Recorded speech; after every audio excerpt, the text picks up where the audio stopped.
Yesterday, Our station, our talent, our people. Tidang Raki. Good afternoon. Welcome back. It's that time of the week. It's Monday. It's time for Real Talk with Pastor A and Jamal Volmer. It's nice to listen to you and to have you with us, listening to us, talking about real life issues that affects our daily lives and who we are, and that can make a difference in our lives. Do you want to greet the people, Jamal? good afternoon, listeners. Welcome to Real Talk on Radio Yesterday once again. And November. And it is also Diabetic Awareness Month. And seeing that we are at the last of November, we thought we would make you aware, as it is Awareness Month, to make you aware of what November is. So, and November come from. Friends, Travis. If initially mustaches are spelled with a U, but they spelled it with Moustache, and the word mo as a prefix is used as an informal shortening of it. The name Movember is then a blend of Mo and November. And this is the month in which Movember takes place. So eventually the event was initially then formalized in 2004, with the cause officially being devoted to raise funds for prostate cancer research. Other men's health issues have been incorporated since then, and in 2006, the Movember Foundation was established as a charity organization. So Movember is all about men's health and making awareness about the challenges, the health challenges that men faces in that we don't normally talk about, or that most people aren't even aware of, that most men aren't even aware of. yes, and with November as well, I actually have a did you know for you. Did you know that 1 in 6 South African men are diagnosed with cancer during their lives? And are you aware that prostate cancer will surpass all other forms of cancer by next year? And And that is pretty scary, mhm. especially with a 140% increase in cases by 2030. With results like this, it's kind of scarier what's happening with us men as well, and prostate as well. Yeah, and as we know, cancer, and we so commonly focus on um, women's cancer like breast cancer, lymph node cancer, and all those other kinds of cancers that there is, that we not so often are aware of the cancers that are most common to men. And the most common cancers that are diagnosed by men are prostate cancer and testicular cancer. And Movember is also to create awareness around mental health in men. And while I was doing my research, I found that there was some comments about that there's a COVID related depression also that men struggle with, and that for men and men being the providers, having to stay home, not be able to work and provide. And that actually became a thing now, according to study, because men could not relate to the fact that they can't provide for their families. So that was also now incorporated into Movember as one of the things to create awareness about for men's, and it actually relates to men's health issues, mental health issues. Yes, and I also want to clear up something. Movember and No Shave November is two different things, although they go hand in hand with the same cause. They're two different things, but might have similar rules. For instance, Movember is where you can't grow out, for the men. You can't grow out your beard. No Shave November is where you do not shave or style or trim at all. You just let it grow. Movember, you actually get to style and you get a shave of your beard. You must only focus on your mustache. But Um, as yeah. well with the cancer results, for me, it's quite scary to see this because in the world these days, you also see more awareness for the woman, like gender-based violence and all the different illnesses that women get. But I'm not against it. I'm also with it. But I also feel like we should raise more awareness for the men as well. Like for instance, men also we might live shorter than women, mainly because of the depression we also have to go through, because of the judgment that we also have to go through, and the hard work as well. Because since whenever, I don't know when, it was believed that men should be the ones that have to provide for the family, and if they're not, then they're normally seen as cowards and not fully grown men. Yeah, yeah. Just to get back to the Movember thing, as Jamal now said that there is a difference between Movember and No Shavember, and what I found interesting, off clean, shaved off clean. Recommended on the 31st of October. Yes, and then you um during the progress of November, um the men will not shave their beard. You know, I know that some men shave every 2 days or so to keep them clean. But the fact that the stubble comes out and the beard grows, it creates a talk. So somebody would ask maybe the guy, "Why are you not shaving?" And he would tell them this is the reason why, and then the talk would start, and then the awareness will be created what Movember is. Yes, and with also with if you're wondering why the beard or the mustache, one of the reasons is because when men find out that they have a short period of time to live, like for instance when they get the cancer, and they find out they don't have long to live, then they just let themselves go, and then they let all the facial hair grow. They lose track of the fitness, I can say, or health. Yeah, it's true. And I think that is why they brought this in place, in support of those men fighting cancer. And they are particularly stressing the cancer kind of side of things, because as we all know that cancer is a very difficult, it's a battle that we all or not we all, sorry, that cancer patients go through, and it's an illness that really makes you sick and debilitates your body and attacks your body cells and all that kind of things. And today we want to just create a bit of awareness, as we are talking about Movember, and to all the listeners out there, especially the men, but also for the ladies or the women, the wives that are listening to us today, to create an awareness with your husband, to go and have himself tested. And I think some clinics actually do free testing. They have like a drive this time of the year. That now you're gonna ask me, but what is prostate cancer? And prostate cancer is a cancer that is most commonly found by men, and it's a lifetime risk. The lifetime risk for prostate cancer in men in South Africa is 1 in 15 history. And as I've said before, locally, and it is significantly at the increase at the moment. Yes, and I also talk about the other people that think now, oh, prostate cancer is mainly due to men having a lot of sex.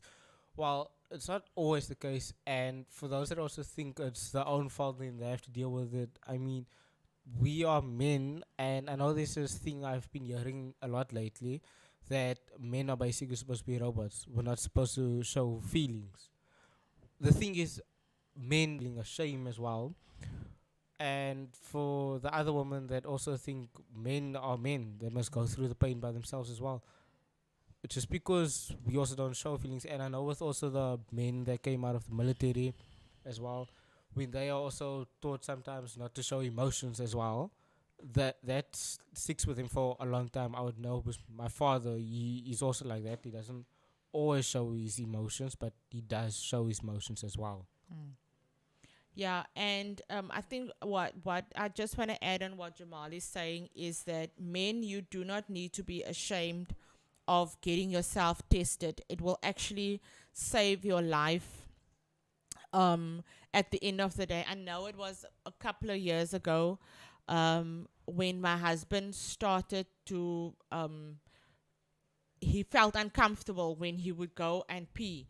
And I actually urged him to go for a test just to make sure, because they say prevention is better than cure, and it is best to catch these illnesses or sicknesses beforehand, when you can still do something about it, when you can still prevent it from spreading. So you will now ask me, maybe, or maybe you're listening to us and you are asking, so what is the prostate?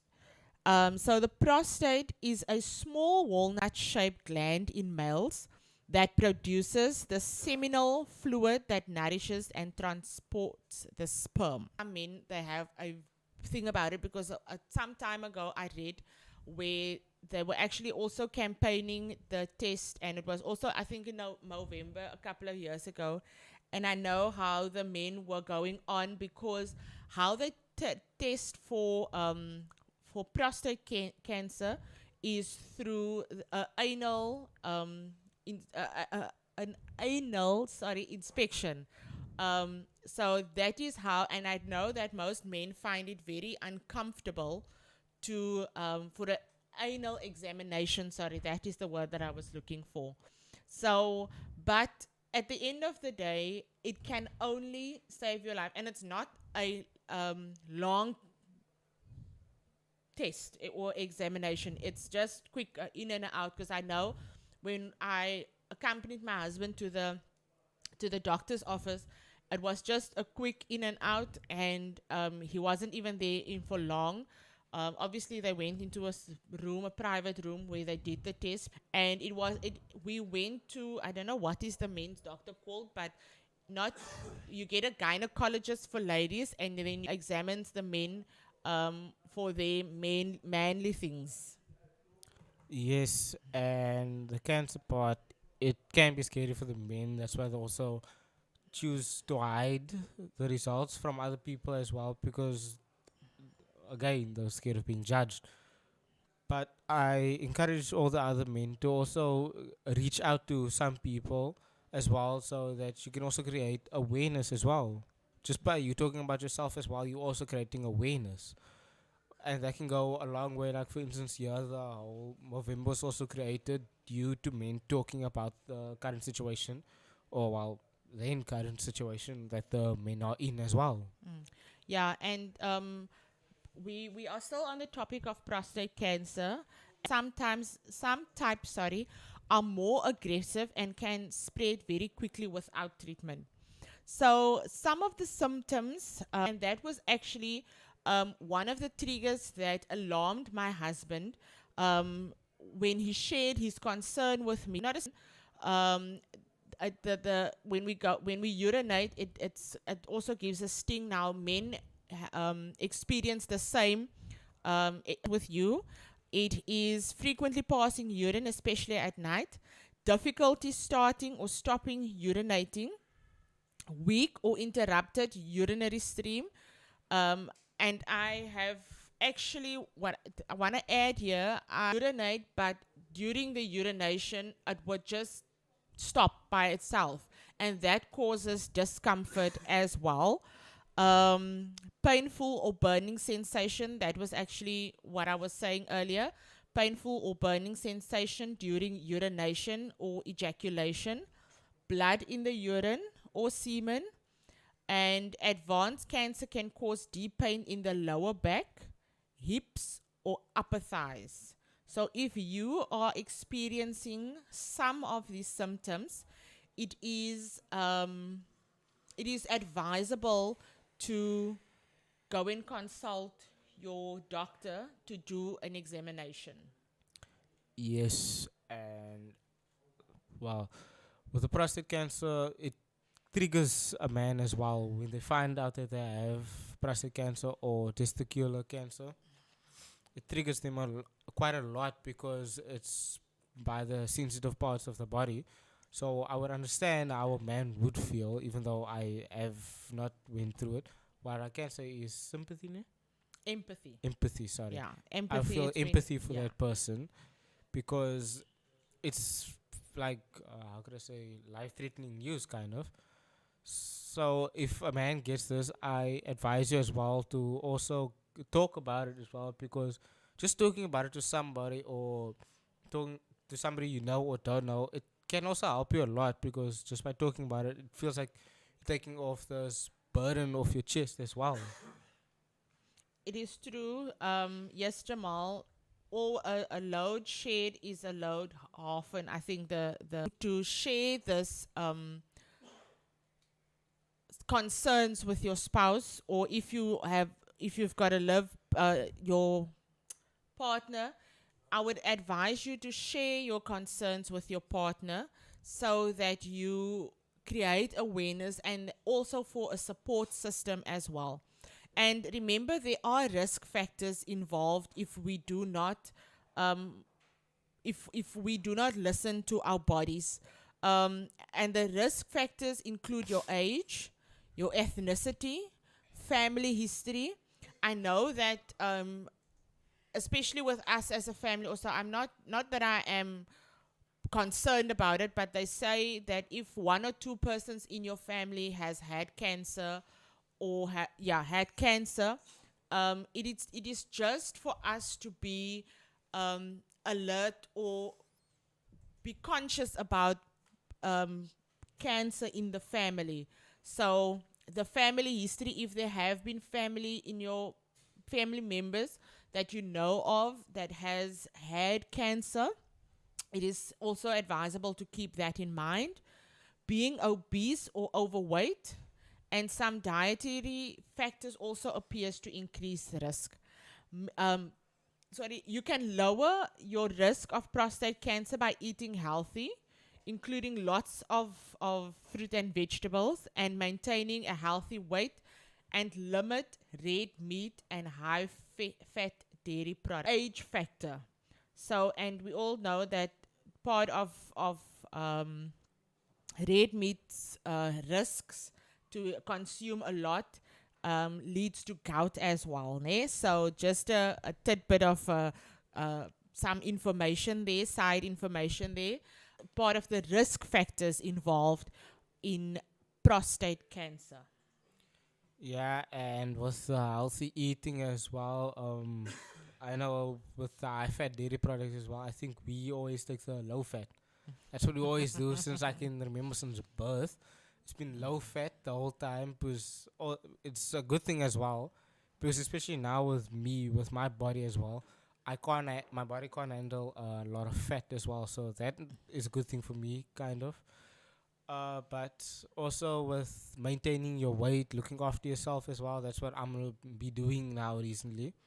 I'm gonna be looking after my body as well, and also advise all the other men. Even though you get the news you have prostate cancer, testicular cancer, advise you to still look after you, because once you die as well, note that there's also people that have to also like clean your body. It's a little bit of a joke. But as well, look after yourself. Even though you know you're gonna die soon, enjoy it while you last. You don't have to. You don't have to. Well, in my eyes and context, you don't have to dig all deeper now. Just try and make. Your mouth. Yes.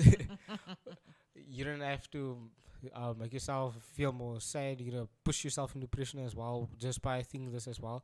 So I know there are a lot of men that are overthinkers as well, but or maybe not. I don't know. Sorry. I don't know really. But as I said now, which I'm repeating, live your life, with the bad news or not. If you're living good, live your life. Yeah. With regards to the screening and the testing for prostate cancer, it is advised for men to go once a year, annually, for a test for prostate cancer. As I say, this time of the year would actually be the best time, because, as I say, most places has free testing for men as well. And I know that and when I said earlier with regarding to the age factor, According to research, it says that from the age of 40, all men are mostly to be at risk for prostate cancer. This includes men with more than one first degree relative, meaning if your father or your brother had prostate cancer at an early age that is now younger than 65, this could be another risk factor to be aware of, and the potential for prostate cancer to develop is when you had a first degree family or relative diagnosed with cancer. A routine specific antigen testing is annually also from the age of 45. That is for all men who are at risk of prostate cancer. So the first one is for men that reaches the age of 40 that has had their father or their brother diagnosed with cancer.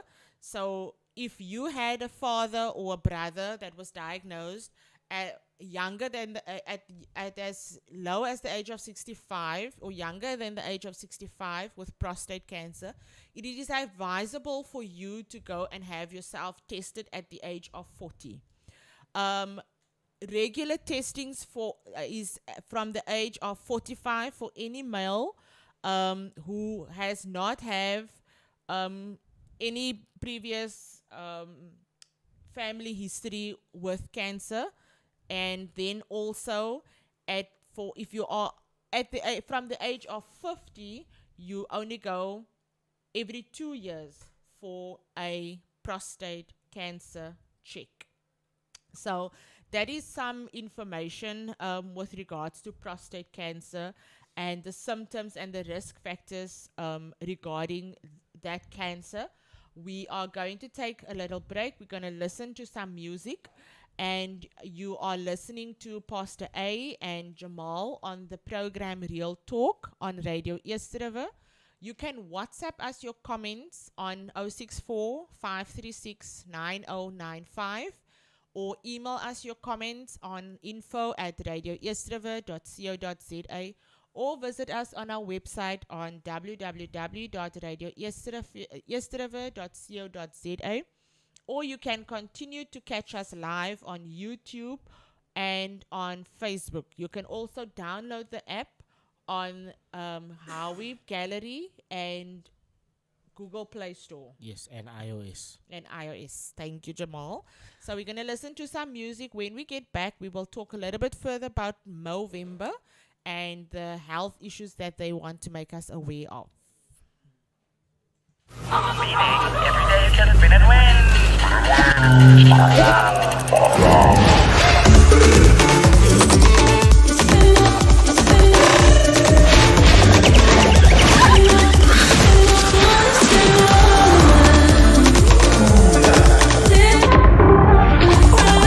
This is a new phenomenon that Bob Santi spinning. Now that's something you don't see every day.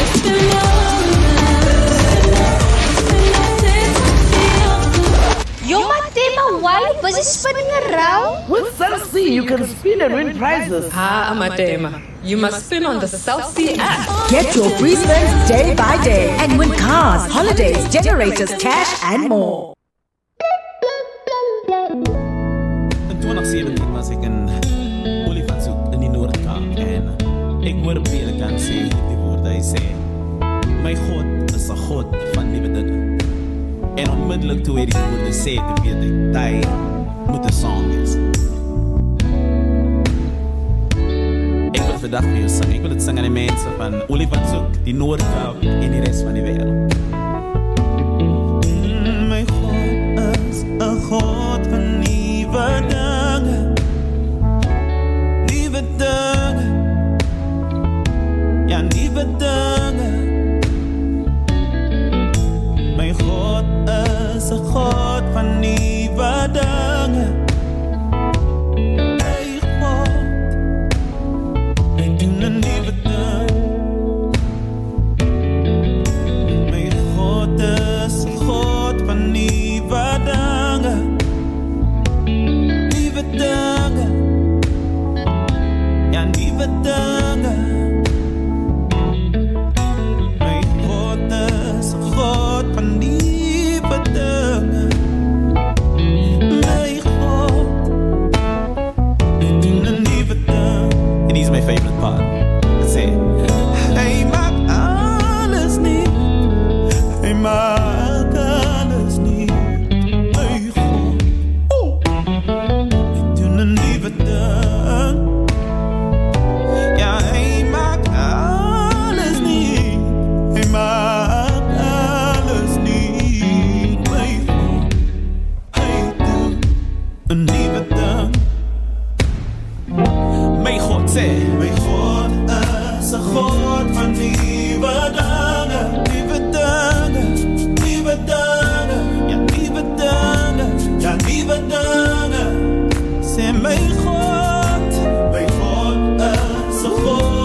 het nog één keer. Mijn God is een God. Mijn God is een God van nieuwe dagen. Nieuwe dagen. Nieuwe dagen. Nieuwe dagen. Ja, nieuwe dagen. Nou, mijn God is een God van nieuwe dagen. Ja, mijn God. Wij doen een nieuwe dag. Hey, my God. Alles niet. Zeg mij. Oh, oh, oh. Wij doen een nieuwe dag. Zeg, hey, maak alles niet. Alles niet. Zeg mij. Hey, doen een nieuwe dag. Zet je handen bij elkaar, kom maar zeg. Hey, maak alles niet.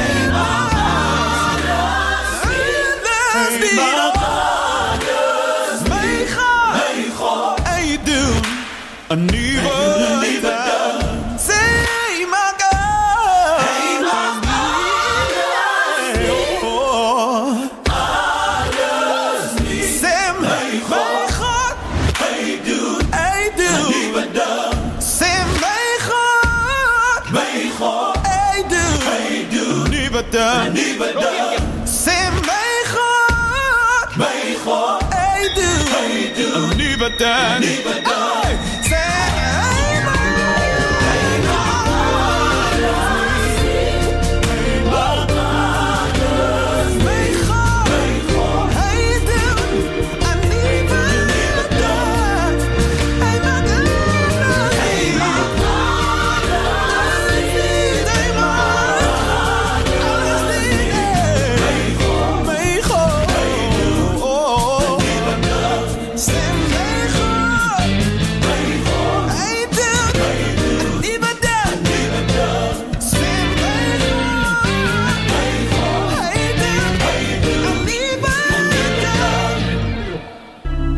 Rest assured, funerals and cremations will take care of your loved one by serving them with dignified, compassionate, and excellent funeral services.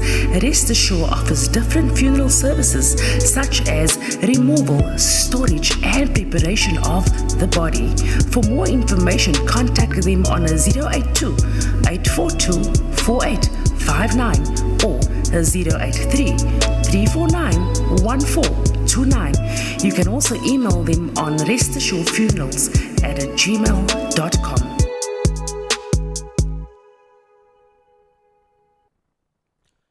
Welcome back to Real Talk on Radio East River with me, Jamal, and Pastor Anthea Volmer. Yes, thank you. You are listening to Pastor Anthea right now. We are speaking on real topics on the program Real Talk on Radio East River.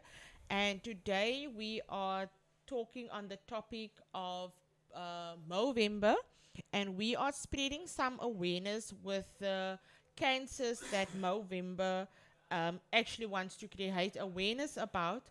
And although it's not very big in South Africa, we are at the last stretch of November, and we just thought that let us create some awareness, because this is a real issue that most men do not want to really talk about, because we know men are not that outspoken, with diseases and the things that they are struggling with. But we are here to create some awareness with you as a spouse or a wife or a lady that is listening to us, and just to prevent our men from going also through this cancer ordeal or lifespan or whatever. And so yes, we are creating awareness with regards to prostate cancer, which is one of the cancers that are found by men most commonly. And now you will maybe ask, what are the what causes prostate cancer? As yet, researchers has not yet found the origin of prostate cancer.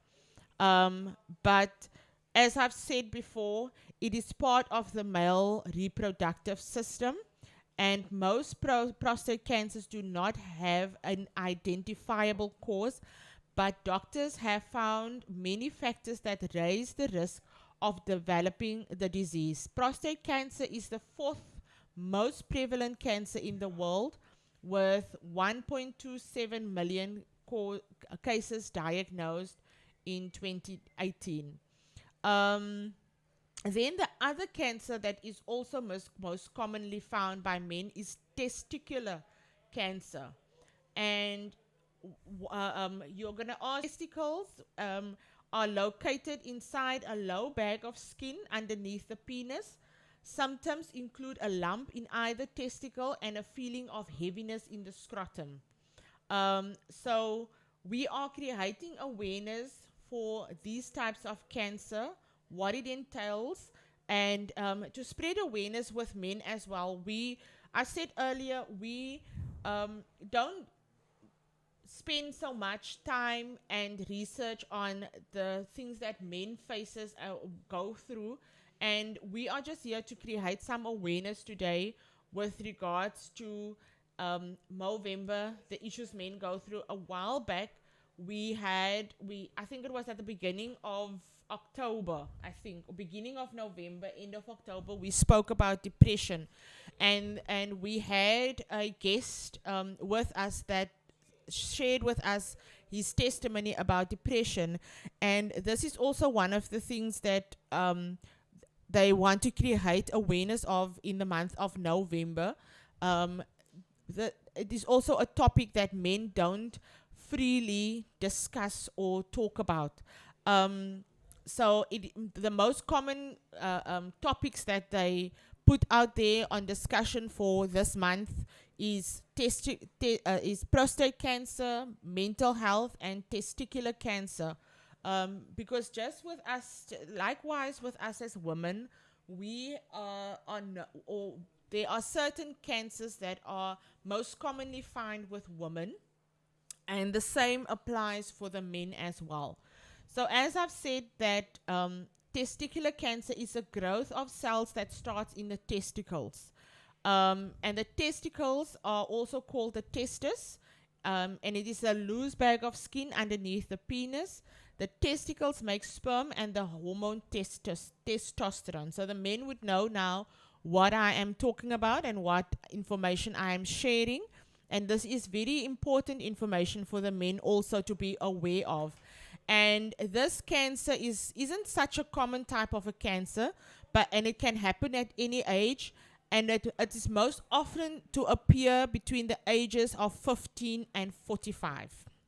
Now you would ask maybe, how do I know, or what are the symptoms, what are the signs that I need to look out for as a guy, as a man, as a young adult, as a young teen? What are the signs that I need to look out for?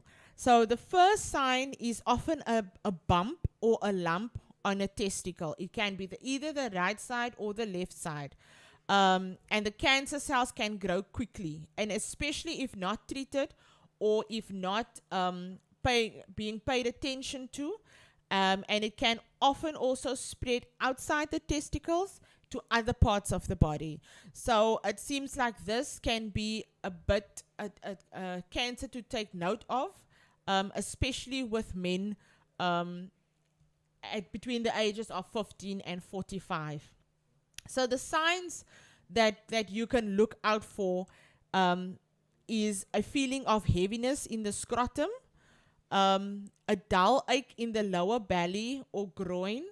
And for me, the symptoms almost sounds also the same like when women have ovarian cancer or problems with their ovaries. Sudden swelling in the scrotum, a pain or discomfort in the testicle or the scrotum, enlargement or tenderness of the breast tissue. That for me it's an interesting fact to say or to be aware of, that there's tenderness in the breast tissue, and also back pain. It also, according to research, it says testicular cancer only happens in one testicle. So, but if untreated, as I said before, it can spread to other parts of the body as well.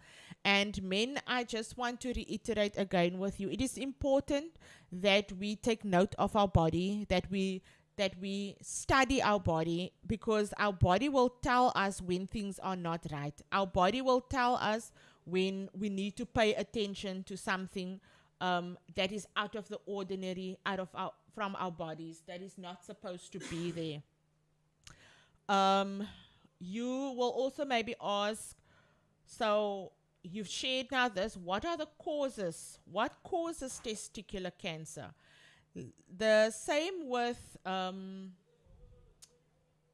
prostate cancer. There is not a cause that is pinpointed specifically for testicular cancer, but it can start when something causes changes to the DNA of the testicle, a cell to grow part of their natural life. So that to me says that we as humans in all cases need to know what is happening inside our body and need to react promptly when we feel or we discover something is off. And this causes a lot of extra cells in the testicle that can form a mass called a tumor, and that leads to the heaviness in the scrotum. In time, the tumor can grow beyond the testicle. Some cells might break away and spread to the other parts of the body. That is what I shared with you earlier, that it can spread to other parts of the body as well if not treated properly. Testicular cancer most often spreads to the lymph nodes, liver, and lungs.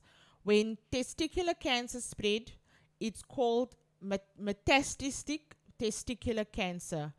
Nearly all testicular cancers begin in the germ cells. And I just want to go back here where it says it can spread to the lymph nodes.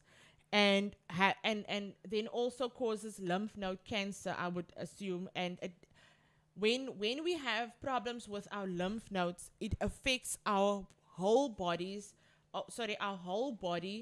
where it feels like it's deteriorating day after day, and it also causes swelling of certain parts of your body.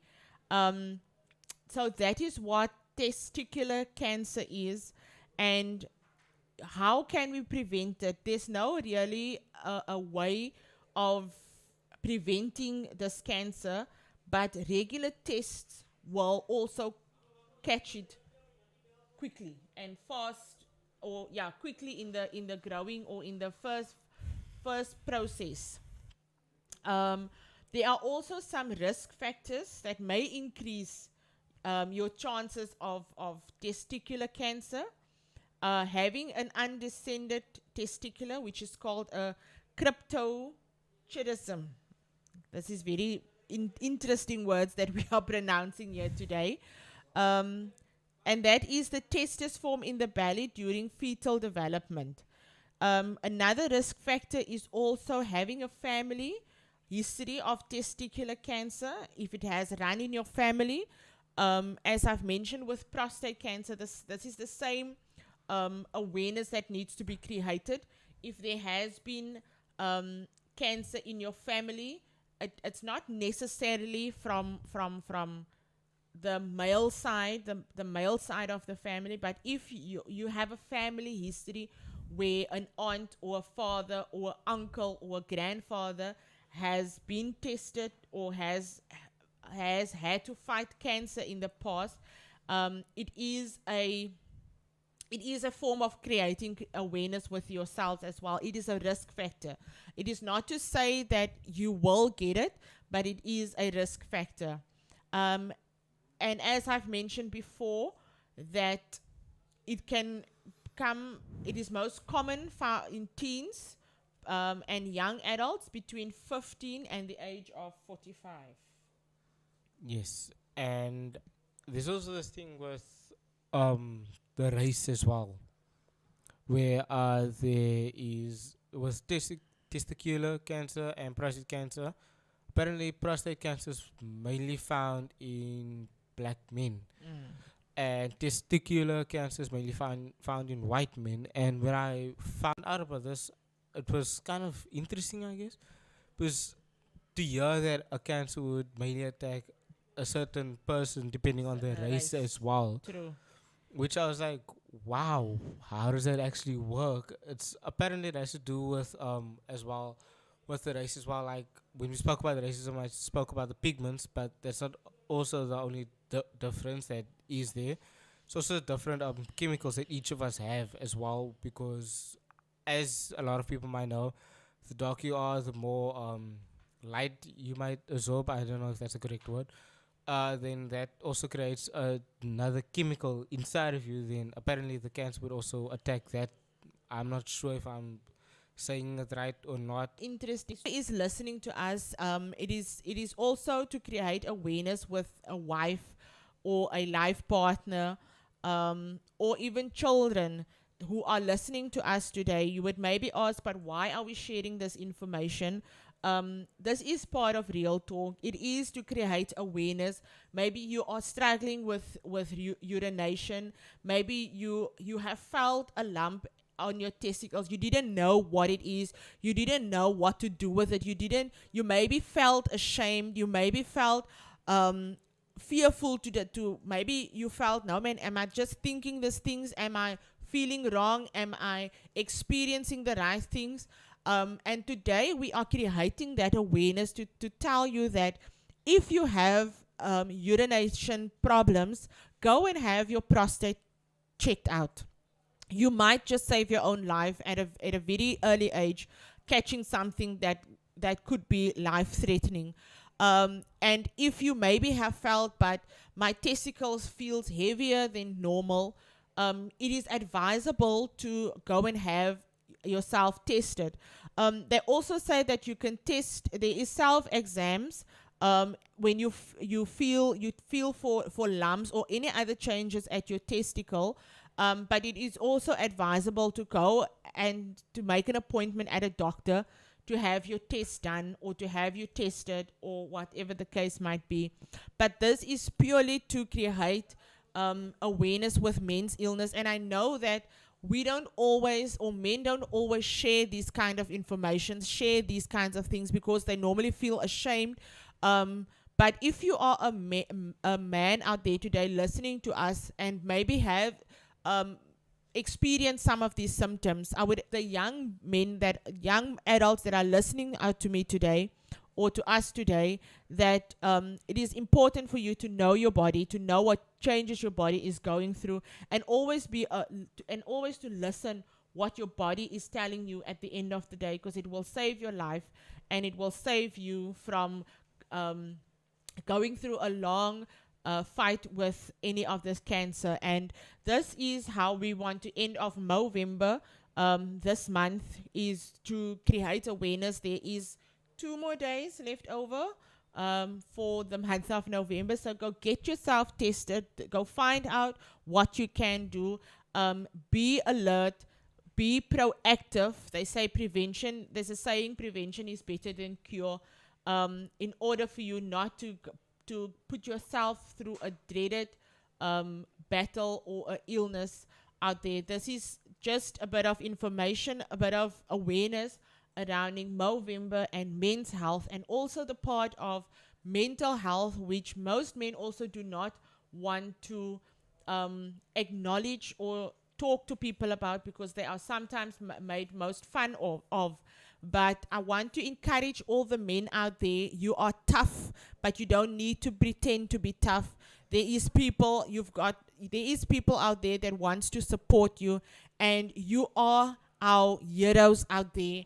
Let it be known of you to our men out there. And today I want to salute you all men that are facing difficulties, but that are still showing up to bring home the bacon.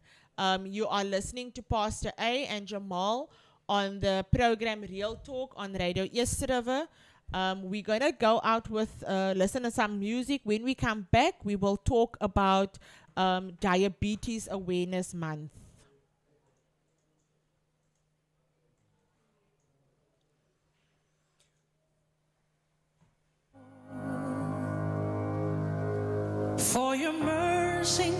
fails me. All my days I've been held in your hand. From the moment that I wake up until I lay my head, oh, I will sing of the goodness of God. 'Cause all my life you have been faithful. And all my life you have been so good. With every breath that I am able, oh, I will sing of the goodness of God. I love your voice. You have led me through the fire, and in darkest night, you are close like no other. I've known you as a father, I've known you as a friend, and I have lived in the goodness of God. Hey, 'cause all my life you have been faithful. Oh yes, you have. And all my life you have been so good. With every breath that I am able, oh, I will sing of the goodness of God. Your goodness is running after me. Your goodness is running after me. With my life laid down, I surrender now. I give you everything, oh Lord. Your goodness is running after me. Your goodness is running after, oh yeah, it's running after me. Oh yeah, your goodness is running after, it's running after me. With my life laid down, I surrender now. I give you everything. Your goodness is running after, it's running after me.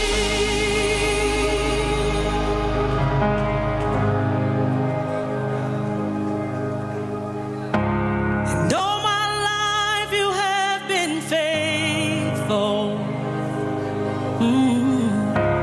And all my life you have been so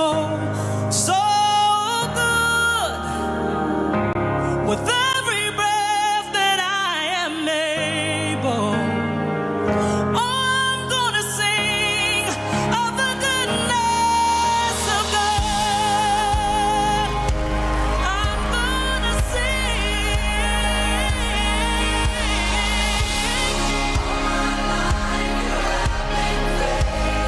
All of my life you've been faithful.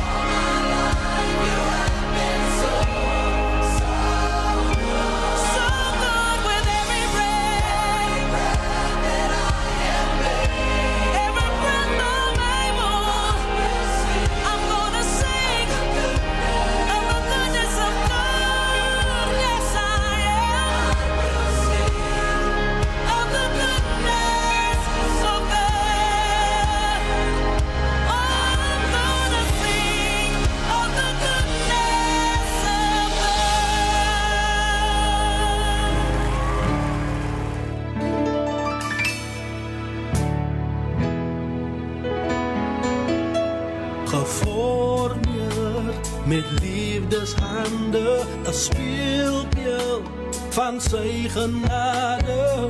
Jy is perfect geschapen kind,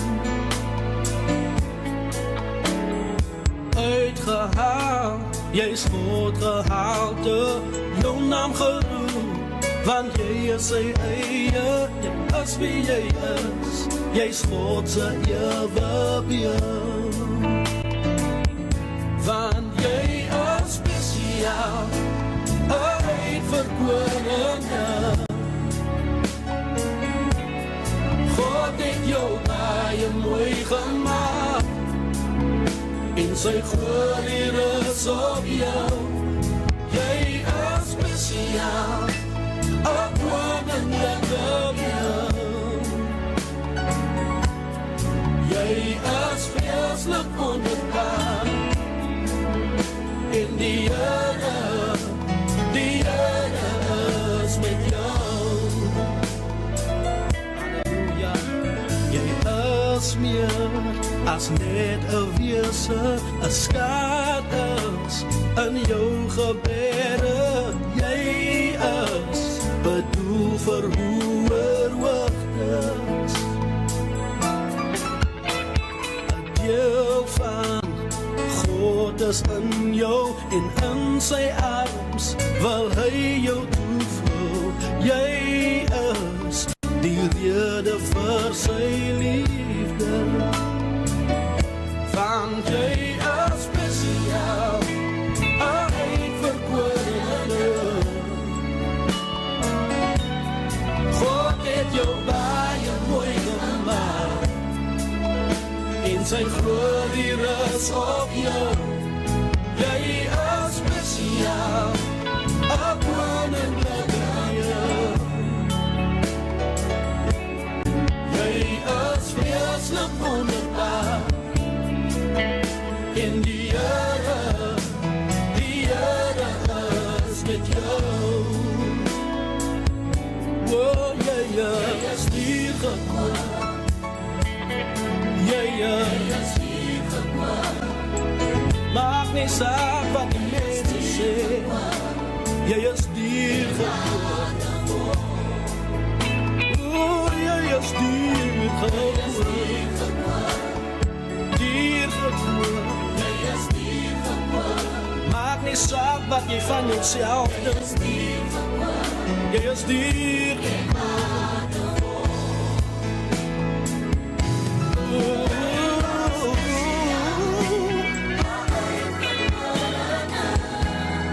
God het jou baie mooi gemaak, en sy glorie rus op jou. Jy is spesiaal, jy is vreeslik wonderbaar, en die Here is met jou. Oeh, jy is spesiaal, ja.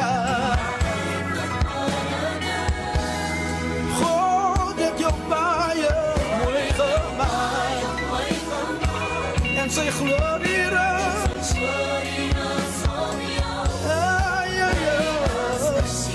Spesiaal, jy is vreeslik wonderbaar, en die Here is met jou. Halleluja, jy is spesiaal, spesiaal.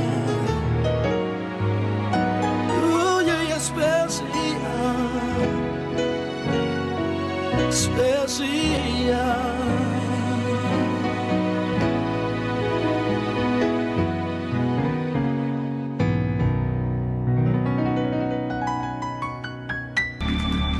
Die liefde van Jesus is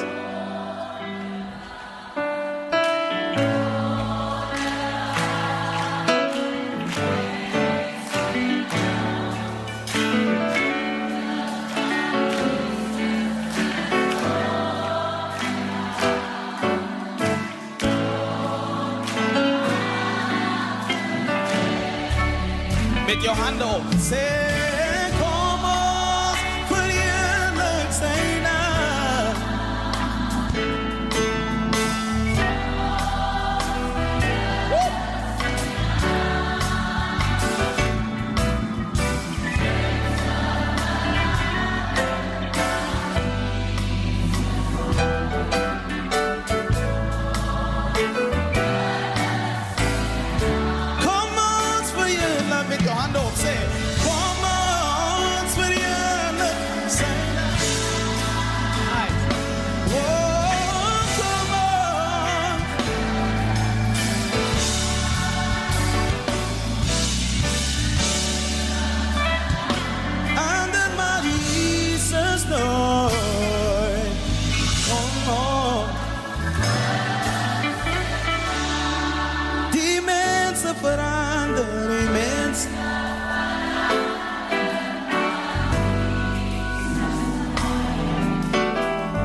En eerste vier. Our station, our talent, our people. Tidang Raki.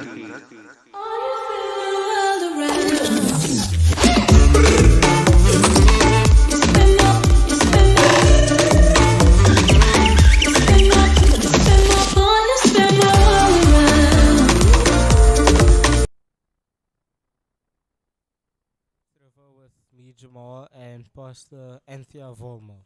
Yes, welcome back with us. Thank you for listening with us to some music. We're on the second segment of Real Talk on Radio East River. And we are creating awareness on the last day of the month of November, which is Movember, and also Diabetes Awareness Month. Jamal, will you tell us a bit about diabetes? What is diabetes?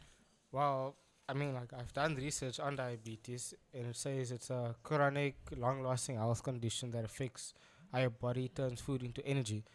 What I understand from diabetes is also what I learned a long time ago, is that it's basically an, how can I say, insulin deficiency, if I'm saying that correctly. That is correct. Yeah, but also for those that have diabetes, you get type 1 and type 2 diabetes, of course. But for those that have diabetes and also feel ashamed of it, that they feel like now it's an illness, it's not an illness. Health condition, it's a health condition, and there is a difference. Although it's like a slight tiny difference. There is a difference between it, because illness and a disease can kill you. Diabetes, not if you look after yourself as well. And Pastor Anthea, you are a diabetic. Would you like to share as well your experience? Yes. Jamal, it is true, diabetes, and that is what I told myself when I was first diagnosed. I said to myself, it's not a sickness, it's a form of life. It's a situation. It is something that I can live with. So I'm not sick. It's just an illness that I'm living with. But it's not going to control my Not life. an illness. Sorry? Don't say illness. Okay. Diabetes, it's a form of life. It's a life-changing, I can't say sickness. Health condition? It's a health condition. It's a condition. Diabetes is a condition. It's a life-changing condition, and it's definitely a life-changing condition. And I think it would be at this point that I want to share a little bit of my testimony with diabetes with you, for our listeners out there, to create awareness. I've always seen that or heard people has diabetes and they look so fine and they look normal. Yes, we are normal people. But a couple of years ago, I was diagnosed with diabetes. I didn't know what was wrong with me.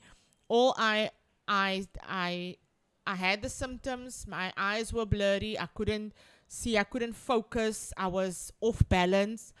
And so I went to, after many self-diagnosis at home, I went to the local clinic and had to be admitted because my sugar was sky high. And on that day, I think it was now to this day, 3 years ago, my life changed, because what I ate, how my daily routine would be was affected, and it changed how I structured my life or my day-to-day running. But the good news is about diabetics, it is controllable. You can live a normal 9 to 5 kind of day with diabetes. However, you cannot compare yourself from one diabetic to another. You cannot, because each of our bodies function differently, and each of us respond to the diabetes differently. But when the most interesting thing that happened to me in hospital was when I think it was 2 student doctors that was at my bedside, and after many blood tests and stuff done, they established that it was established that I am type 1 diabetic. So, one of the doctors actually said, but they're not fat. And I think most people has this misconstrued notion to say that diabetics is caused because of Obesity. when you have a pure, not poor, there's the word, poor eating habits. And that is not the case always. But however, how I have made diabetes understandable for me is type 1 is when it is congenital, meaning it is in your bloodline. So my father had diabetes, and his side of the family mostly have diabetes. So it is a generational illness or condition, I would say. Can you cut that off as well, please? Yeah, no, it has been already. I Cut off. canceled it long time ago. Don't worry, Jamal. It will not run over to you. It ran out by me. Yes, so it was not because of the kind of lifestyle that I had, what I ate, and I actually then I have now with living with diabetes actually. So it's not about being fat, but how I have distinguished it for myself is type 1 is, like I said, genetic, and type 2 is bad eating habits. Because I have, and it's not in all the cases, but that is how, in my mind, I have made the differentiation between type 1 and type 2 diabetes. That is just for my own, the way how I can distinguish between the two. But diabetes is, and I think I have met so many people in this last couple of years that has diabetes or that has recently been diagnosed with diabetes. And it is not something also to be ashamed from or ashamed of. But I want to share this information with you. In South Africa, it is estimated that many still remaining undiagnosed. And the truth is, we check social media activity more when we were talking about Movember and cancer and men's health and all that kind of things. It is important for you to know your body. It is important to listen to when your body speaks to you, because before I was diagnosed, my vision got blurry. I was unbalanced. I was hungry all the time. I was thirsty all the time. I used the bathroom a lot because I used to urinate a lot. And for me, unknowingly though, to say that there is a limited time or there is a limited age at which diabetes can be diagnosed. So it is one of the illnesses or one of the conditions that is not age based. So you can live healthy today and tomorrow you might be diagnosed with diabetes. Yes, and also what you're saying about diabetes doesn't matter about the age. When I was still in primary school, there was actually this girl in my school. She was diagnosed with diabetes as well, and with diabetes, like you said, doesn't matter about age. I know that there were some cases, but it's very rare as well, where babies are born with diabetes as well. And when I heard about that, I was quite shocked as well. But at the same time, I was like, wow, looks like in this time as well, age really doesn't matter anymore. No matter what age, apparently age is just there to state how long you've been alive. Yes, that's what I've heard at camp. But when I came back and I heard the news from my father, I was so scared. Because I mean, well, is my mother right? My thoughts were going wild. Is my mother right? And I think I was thinking now, is my mother right? Will she survive? Why was I not there? Why did I decide to go on the camp as well? Just to go with my friends as well.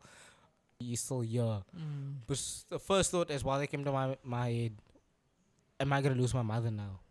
Because I did not know what diabetes was then as well. So, and my father didn't say my mother's diabetic now. He just said that my mother's in the hospital, and that scared me. I mean, is she okay? What happened to her? And at first I asked my father a lot of questions as well, because I think also a lot of children, when they hear this after now, a weekend now, was my case, after a weekend now of being away from the house, spending time with your friends as well, on a camp as well, then as well, a child, when they come back and they hear this, then they might also be scared. Especially at my age, I also didn't understand what was going on as well, because I don't know anything about diseases back then. But after my mother was diagnosed with diabetes, I also did my research on it as well. And at school, they also started teaching us about it.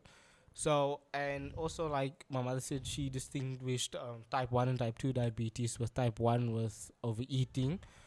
Or what did you say? Type mother? 1 is generic, meaning it's from generation to generation. In our case now, my father was diabetic, and sorry Jamal for taking over here now a moment, but I was always so, let's use the word scared, that I would get it, because I remember there was a time when my father was also diagnosed. I think it was also at the same age as what I was diagnosed at. And I remember my father said that if he's got diabetes, if his diabetes is not controlled, he might lose his leg or become blind, or that will be the case. And that is the repercussions if you do not look after yourself while being diabetic. But and that is what scared me. So I went for regular tests. But then I became complacent in terms of I became relaxed. I wasn't worried about getting. My brother has now diabetes. I won't get it. Only to be shocked when I was diagnosed. So, and that changed my whole life. It changed the way how I think, the way I eat specifically. And it is important, like Jamal said, he was scared when I was first diagnosed, because I'm not a sickly person. But it is important that diabetics share or educate our family members as to what to expect, what we are going through. And I've learned also that it is important for your family to support you, because it can become a lonely journey. And I think I'm talking for all the diabetics out there, because there is so little support because when I was diagnosed, I was thinking, can't they explain it to me better? Can't they draw me a picture of what your body is going through and why you're forever hungry, why your sugar levels need to be at some certain age or certain levels or whatever, or readings and that kind of thing. And at first I felt very lonely. I didn't know how to explain it to my family.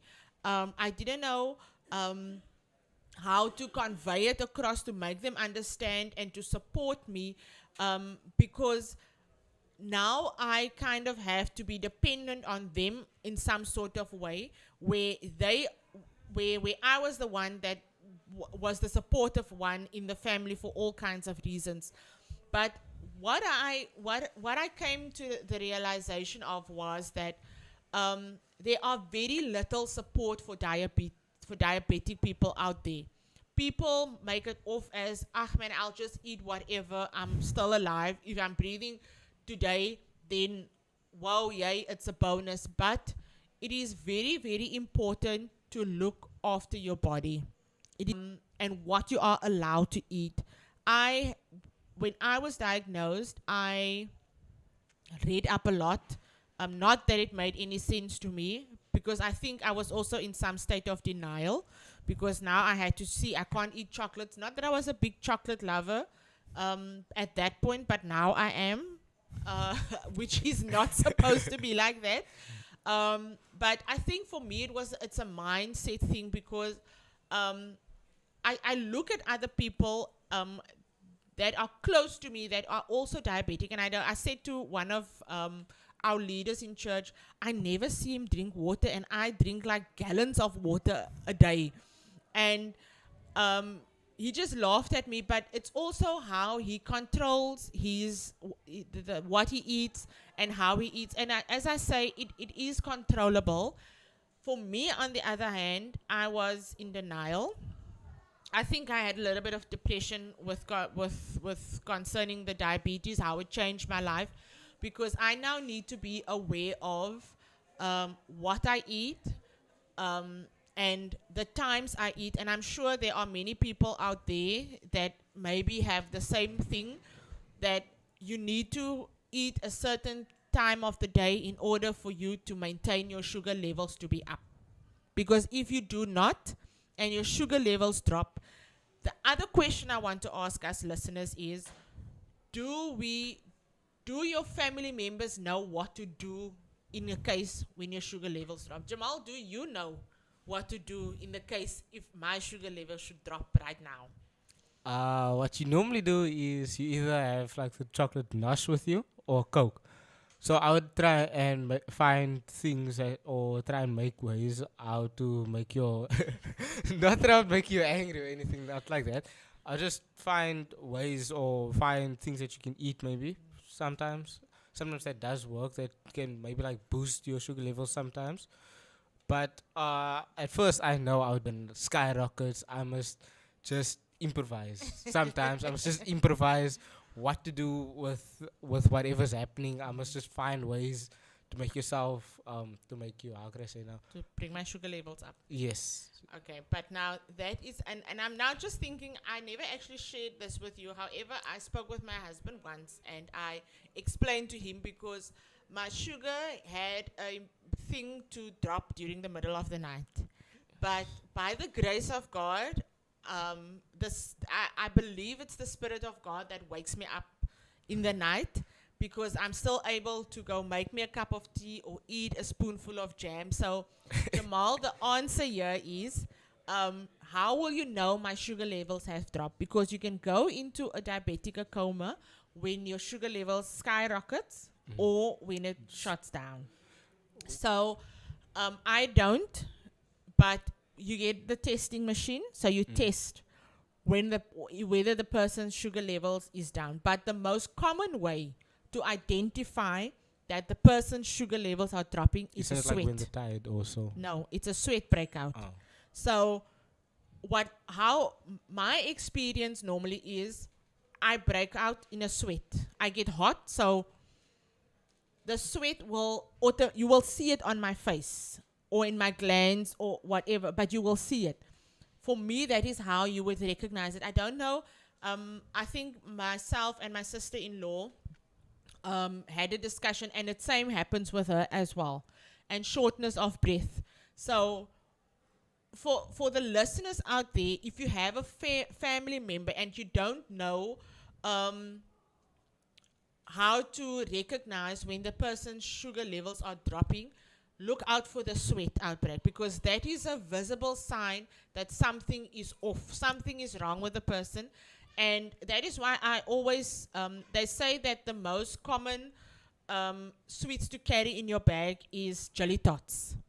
But for me, I quickly like that. But the most common is you have jelly tots in your bag, so you put like 3 in your mouth, that the sugar is at such a level where I need to consume something that's sweet so quickly so that my sugar levels can come back up. But it is also a tiring effect. Because your body needs to work overtime to work up that sugar in your body, it tires you out. It makes you tired, and after I've had an episode like that, I just want to go to sleep. I just want to go sleep. I just want to go rest. And it takes me a day to come back to normality again. Do you know what to do in the case when the sugar spikes? That is what I'm unsure of, actually. Because I also try to find out ways as well, like when you first diagnosed, just in case now your sugar levels decide to spike up, I tried to figure out ways that can make your sugar level drop, but I kept getting the results of how to make it go up. So why don't you tell our listeners as well and me what to do? Well, for me, it's difficult to see when the sugar level spikes, because I have experienced times when my sugar levels was very high, and then I would find to is tiredness. It is drowsiness. It's also shortness of breath, but it's tiredness. You feel like a load of bricks is weighing on you, on your back or wherever, but you just feel so tired when your sugar has spiked through the roof. I never knew, but somebody in the medical profession shared with me once that when your sugar is very high, so high that the machine can't even read it, it is also possible to go into a diabetic coma. There is ways to bring it down, but when your sugar levels is above 20 or 21, you need to get to a hospital ASAP to get onto a drip, so that the drip has a way of neutralizing the sugar content in your body. Now, I don't know if the listeners maybe have read up or done some research, and for you as well, it says that the insulin is the thing in the body that creates brings that sorry, let me just read it here quickly. Your body breaks down most of the food you eat into sugar and releases it into your bloodstream. When your blood sugar goes up, it signals your pancreas to release insulin. Insulin acts like a key to let the blood sugar in your body cells for use as energy. And that is true. Low insulin, no energy. That is when your sugar drops and you get tired and you break out in a sweat. So now you're also perspiring or giving off salt, losing salt in your body because you're sweating. High energy levels or even low energy levels is when there's too much sugar in your body. So your body becomes tired. You can't function properly. So in both cases, it works. It's the blood in your cells that creates the energy, and too little and too much thereof affects your energy levels at the end of the day. Why we are talking about diabetic and creating the awareness is when I was diagnosed, I don't think people could really understand or explain to me what is going on with my body. I had to figure it out for myself, and the most common thing that the health practitioners, a dietitian, to recommend you a diet program, but they don't actually tell you or take you a little bit deeper. What I have experienced is I was diagnosed in the hospital. I was sent out to the clinic where you will go for your regular checkups until your sugar levels has normalized. That is all that they say. There's nobody, not that I have found, that actually walks this journey, this beginning journey with you. They just encourages you to eat healthy and to watch your sugar levels, but they don't take you deeper into what is happening with your body. And that for me was actually to the point where I was frustrated, until this one sister at the clinic explained it to me in such layman terms that I understood it better. But for me, it was just and I don't know, maybe if there's any listeners out there who found that in the beginning, now you have to find a place, private place, if you are insulin dependent, where you need to go and inject yourself with the insulin at a regular time, and you had time. Oh my goodness, that was for me such a tedious exercise, and it's really, when they say it's a life-changing condition, for me it was completely life-changing. It was absolutely, because now I have to listen to my body, and if my body says, Anthea, you need to eat now, I have to eat now. Otherwise, I'll be in big trouble 15 minutes down the line. So, and also we need to really be aware of what we are eating, in order for us not to get that sugar spikes. Yes, and a lot of the thing on how to manage your sugar levels when you are diabetic is eating properly as well. And when you were diabetic, you also roped us in. We started eating brown bread. A thing, and then events. My friend offered me from his sandwich, but he had white bread, so I declined because I don't like white bread. But with eating, which I'm also into, it keeps you fit as well. So can you also give an example of how the healthy eating affected you? Yes, for me, it didn't change. Well, when I thought I was eating healthy was different to what I'm supposed to eating now. So, it is what I love. For instance, is broccoli steamed just like that. You can eat that. That has no form of sugar in it, and you can eat of it as much as you like. And for me, that is absolutely a bonus. So that is one of the things. One of the other things I love very, very much is pasta. And that is actually a big no-no. You're not supposed to eat pasta at all. So, and for me to actually find out what is allowed, what you are allowed to eat, and what you need to stay away of, I had to go and Google. Even though I got a diet plan from the dietitian, it didn't make sense to me. I had to go and Google. I had to go and do research on YouTube. And in fact, there is a group on Facebook, diabetic something, that I am actually also on with. Or I am also part of that group. They actually have a book that this lady compiled, with recipes. Platzak diabetes is die groepie se naam.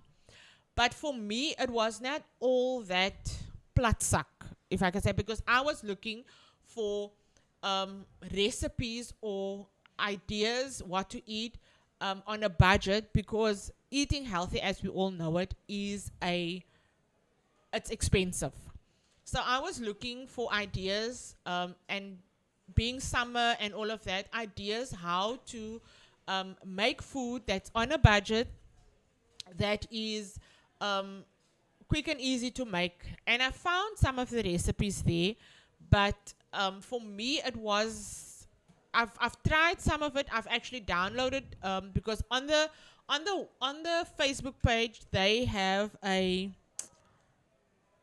link where you can download a recipe book. It's like for a month, and it gives you a guide what to eat in the mornings and to what to eat in the afternoons. And I actually found it to be quite awesome.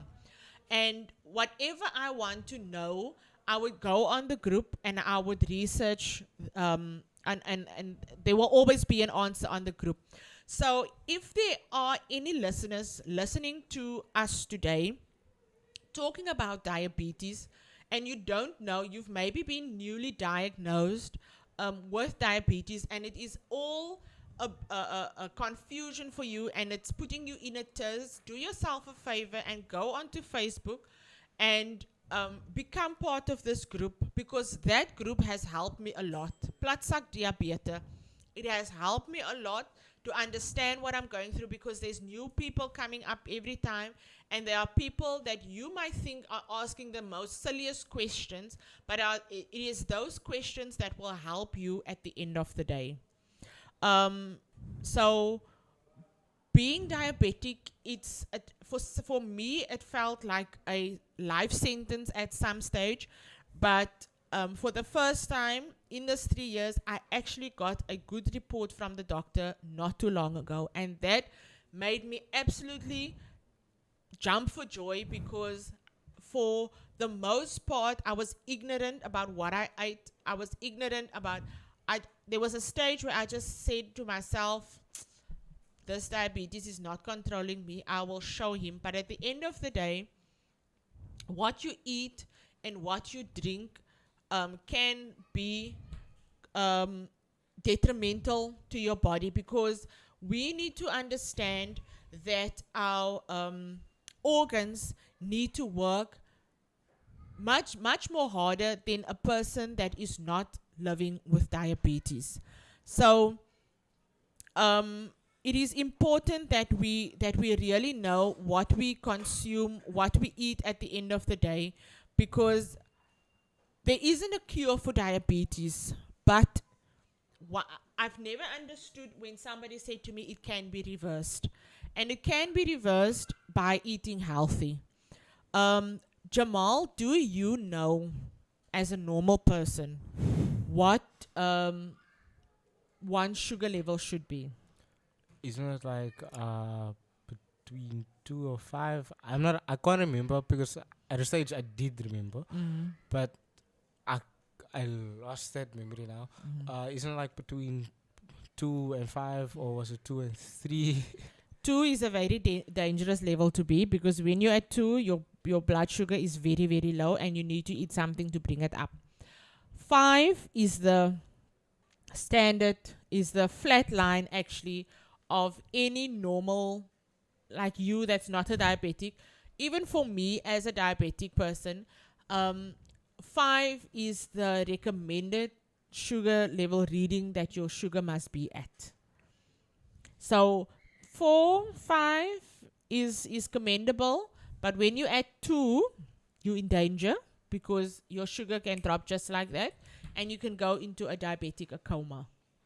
Which nobody wants. Sorry? Which nobody wants. Which nobody wants, because it can lead to death as well. Yes. If not acted quickly. Because I've heard somebody told me a story about her mother-in-law that went into a diabetic coma, and she passed away.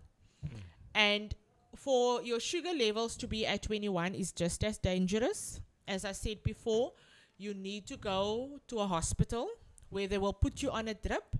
For me, that used to help very much, because it is almost as if the drip neutralizes your body and dissolves all that sugar that is in your body. So for me, it helped, but the ideal is not to go there, not to need a drip, only in most uncommon cases. Yeah, and with diabetes, my grandmother as well, that my grandfather now had diabetes and my uncle has diabetes. I got scared for a moment there. So I thought, now is this thing also genetic as well? So I was wondering, and I think you can also remember the whole bunch of questions I asked you as well. I think my teachers can also remember, because I also asked them as well. But I'm now also glad that it's also a slight chance, but also we also cut it off, the No, absolutely, I did, because the generational curse. I'm glad we also cut that off, and the chances are also pretty much slim. there's no chances that you will get, as long as we believe. And I've cut it off, and I declared that it runs out by me. They will no longer be with me, by myself and my brother. It has run its course. It will not be carried over to the next generation, because it stopped with us. And that is also something I learned, that we have this thing as humans, that in the natural, that we claim these conditions and illnesses for ourselves. Like, diabetic is my lot. I can reverse it through eating healthy and stuff. But as a Christian, we have the authority to to cut that blood flow through prayer. We have the authority to declare over our next generation that it will not run over into them. Although you are at the age of 15 already, there is nothing impossible that God cannot do. So for me, when the Spirit of God made me to realize that because I don't like it, because it's only now that I'm coming to terms with living with diabetes, and the way how I reacted to it, I wouldn't wish it upon anybody else. So, and the Holy Spirit made me aware that I can cut it off. I've got the authority to cut it off and to declare over your life and over my nephew's life that because we are the direct carriers, my brother and I are the direct carriers, if we can say it like that, of diabetes, that it will not go over into our children. That it will run out. We are the door that closed the run of diabetes. And as Christians, that is important for us to know that we have the authority, because the word of God says that life and death lies in the tongue. And if you declare it over your family, it can stop with you. And if we, and you know how many times I have prayed unto God to just give me the wisdom how to, and I'm still praying unto God, how to manage this condition that it not controls my life. And God will give it to you. God will give you, because I have asked God, how do I, for now, I would only be for now, I will be satisfied to come to terms with it and to control it in such a way that I will get there to, that it will be reversed completely. My husband's, in my husband's family line, there's also diabetics, and most of his aunts has got diabetes, and and one of the aunts had to have her both legs amputated, and I declared over my life that that is not my portion, because God allows us to see what other people goes through in order for you to prevent in walking that same road. And I said to myself, that is not my portion. But at the end of the day, the onus lies also with myself to look after my body and to eat right and to do what is right to my body. And for those of us who are using insulin and thinking that it is just so and it is just a form of maintaining your sugar levels. I've heard a testimony of a lady. She wasn't feeling well the night before, and she still consumed the insulin without checking her sugar levels. So what happened is, during the night, her sugar levels dropped, and that resulted in her death, unfortunately. So the other thing is also that we as insulin, but it is also our onus to check your sugar levels right before each injection or each consumption, to make sure that you administer yourself with the right amount of insulin, because the wrong amount, especially if your sugar levels are already at a low and you administer a higher dosage, it can lead to your death. And what my husband likes to do is, in the evenings especially, he would stand watch over when I test myself before administering the insulin, to be, I thought at the beginning it as him watching, being a watchdog over me, but at the end of the day, after I have educated him on what the pros and the cons is, it is actually a good thing for him to know that my sugar levels was at this point, and I've administered this amount. So when anything happens during the night, he can tell the medics or whoever needs to attend to me what what I did before I went to sleep. So, what I want to say is diabetic levels. It is type 1 diabetes is thought to be caused by an autoimmune reaction. The body attacks itself by mistake. This reaction stops your body from making insulin. Type 1 symptoms develop quickly. It's usually diagnosed in children, teens, and young adults. It says it's usually, but for me, I was over 30 when I was diagnosed. So the age is not a limiting factor. If you have type 1 diabetes, you'll need to take insulin every day to survive. Currently, no one knows how to prevent type 1 diabetes. And it's true, it's like I've explained. It's not a blame game, but as I have read up with various other research, it is mostly they want to say it's mostly carried over through the bloodline, like I said, genetically. Type 2, with type 2 diabetes, your body doesn't use insulin and can't keep blood sugar at normal levels. It develops over many years and is usually diagnosed in adults. You may not notice any symptoms, so it is important to get your blood sugar tested if you are at risk.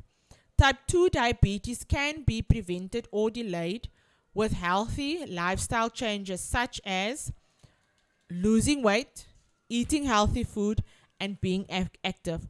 Now, like I said, with type 2 diabetes, although the research that I've got says doesn't use insulin, but I know of type 2 diabetes or diabetics that uses both metformin and insulin to balance their sugar levels out, or at least to get it under control until such a stage where they are neither dependent on one or the other, or the insulin are being added in a later stage of the person's journey, because the metformin doesn't work so actively or accurately anymore. So now they add the insulin to prolong life and also to control the sugar levels much better.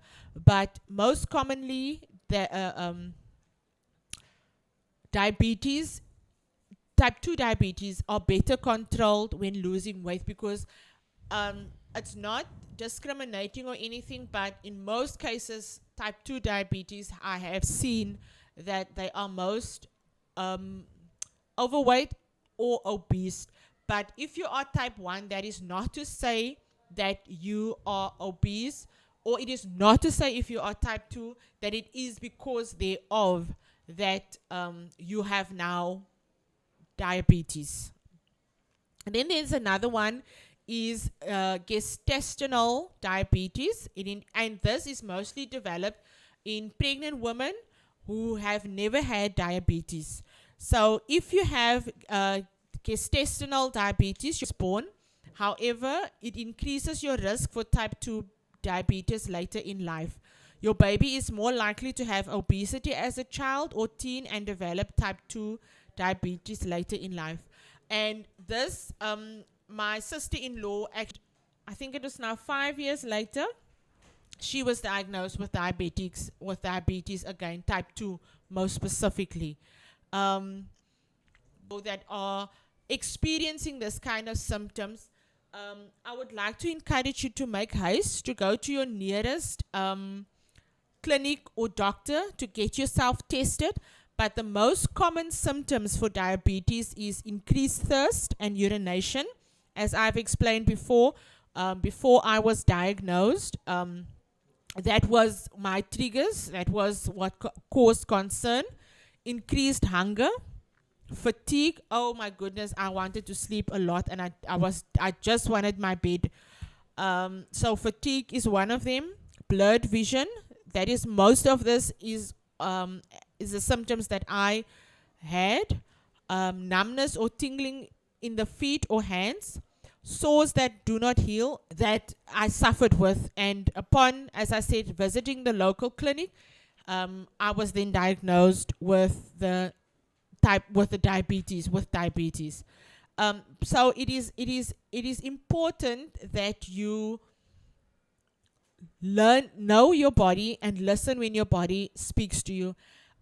Just also other fact that I want to leave with the listeners, those who are diabetic or not, it is important that you know what you consume, because what you eat, because it affects your eyes, and it affects your feet, and it affects your hands, and those are the most common lumps that we as diabetics tend to lose because of not looking after our bodies. I've seen many people who has lost a leg or an arm or feet, and just by the bump of a toe.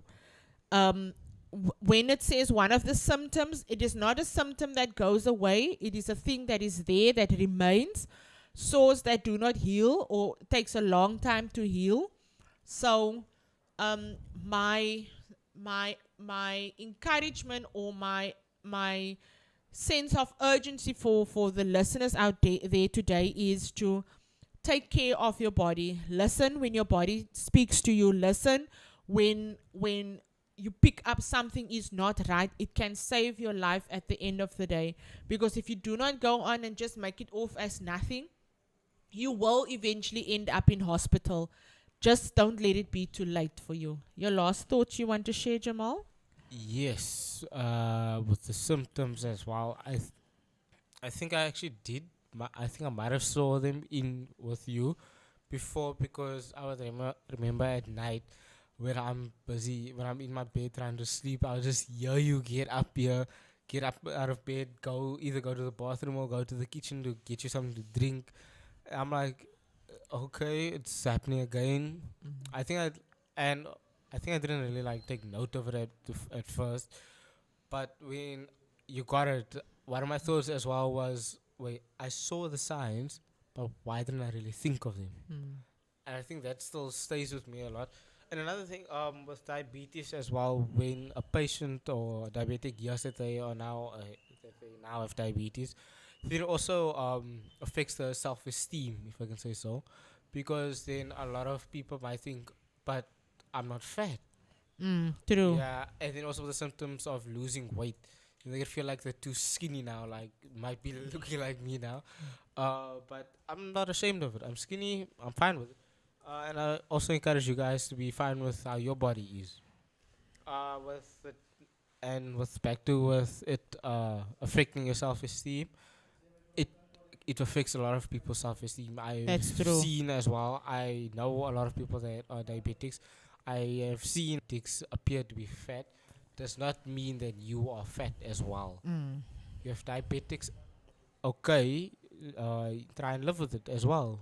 You have to maintain a good balanced diet in order to live with the diabetics. It is important. That is one of the most important things of being a diabetic. Yes, and a quick thing as well. With the fatness as well, if you maintain yourself as well, you can also maintain how can I say now? Your body weight. Yes, looking after Exercise you. helps a lot. Yes, and I am a person that's very into fitness as well. I always make sure that I don't weigh too much. And also another thing that can cause diabetes is the fat intake you have with your body. True. I think you guys have been like a lot of the times back then, you guys like made a joke with the fat on the meat.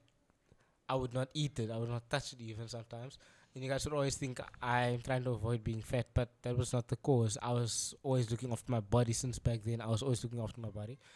Then when I noticed my body can't handle a large fat intake, when I minimized my fat intake as well, that I noticed that as well, that I was so glad that I've been practicing as well from a very young age to not have a high fat intake.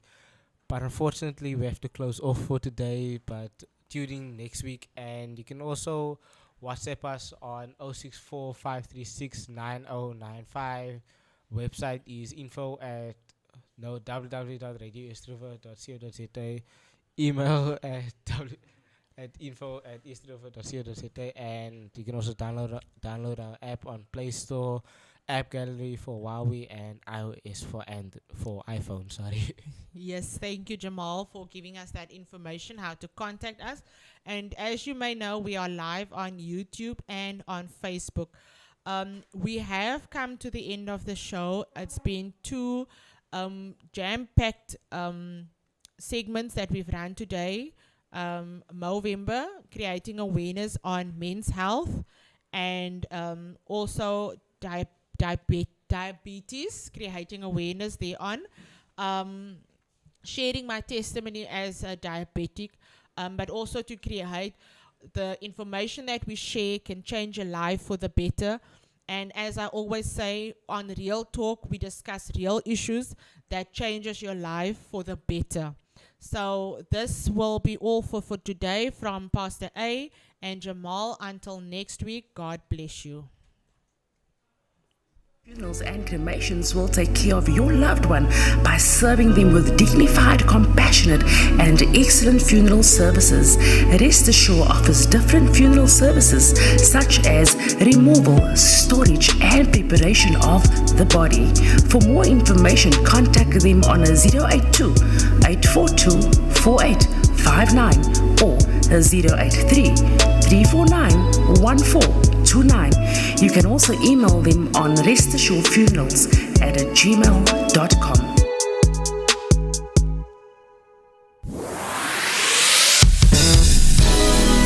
This is a song for all my cat, please, brothers and sisters.